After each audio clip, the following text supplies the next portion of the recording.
The power of a man, to take it universally, is his present means to obtain some future apparent good, and is either original or instrumental.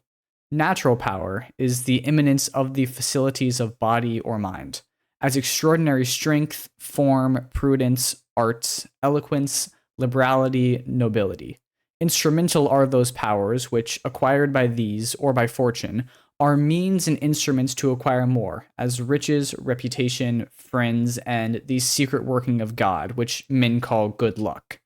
For the nature of power is in this point like to fame, increasing as it proceeds, or like the motion of heavy bodies, which the further they go makes still the more haste. The pursuit of power is the color of society, an endless dance whose goal seems to be to place one far above all the rest, such that he should have all the power, and us others are unable to impose even the slightest hint of our own will.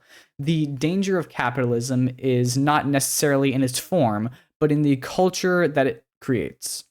In isolation, capitalism doesn't inherently cause the concentration of power, merely it creates the ideal environment for those with such a mindset to succeed, and thus we arrive in our present state of strife. Art holds immense power. It is uniquely able to influence others like a strange sort of magic. As such, it's only natural that capitalism and those who succeed in it would seek such power. However, it seems the case that rarely those who hold capitalistic power also possess artistic creativity. The results of this is a tense relationship. Capitalism needs art, yet wishes it could eliminate artists. This relationship began with commercialized art, that is, art for the purposes of advertisement. This form of art under capitalism is still prominent today, and it's easy to see why. Commercialized art uses the influence of art as a booster to regular capitalist goods and commodities. Over time, capitalism managed to separate this commercialized art from both the artist and from art itself. Think about it. When was the last time you saw something such as a logo or advertisement and actively realized you were looking at art? Culturally, there's a cognitive separation between viewing commercialized art and traditional fine art. This effect extends to the full separation of artist and art. Compare something like the Coca-Cola logo and the Mona Lisa. For one of these artworks, you probably know the artists. For the other, it's very unlikely, despite the fact that both of these are iconic pieces of artwork. One has been completely separated from the artist who created it. With commercialization, capitalism has managed to fully take away art from those who create it. The commodification of art was, in a sense, the artist's way of retaking their creative labor. Rather than promoting the capital of others, art itself became a commodity to generate capital for the artists. And in many ways, this allowed artists to succeed within this capitalistic landscape. However, the unfortunate results of this are a diffusion of art. Similar to commercialized art, the commodification of art also separates the image of art from the energy of art, while still preserving the connection to the artists. Art loses its intrigue and the mystical power it holds. You are an artist, and that means you don't do it for the money. That is what some people think. It is a great excuse to not pay you for all the things you do.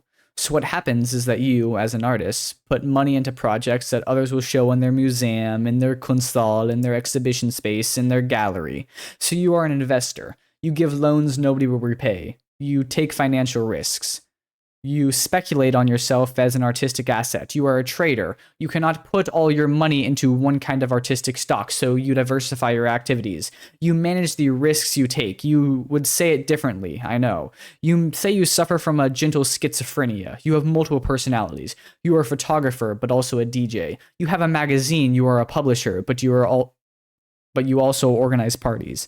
You take photos of party people. You throw a party when you present a magazine. You make magazines with photographs of a party people.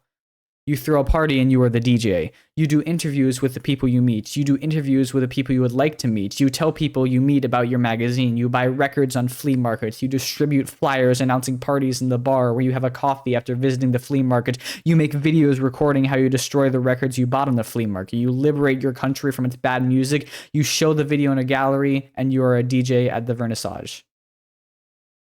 As art became a commodity and the artistic process became a business, another interesting shift happened within art, a transformation from creative to business person. It seems that in today's world, those artists who see the most success organize their process more like a business venture than a dedicated creative pursuit. Ah. Okay, that's the video. It was also probably kind of short. I actually have no clue how long this one was either, but whatever. If you enjoyed that, leave a like, subscribe, do all the YouTube things. That would really help me because I am also an artist and I do indeed do it for the money. I want to get that bag. So, yeah. Bye.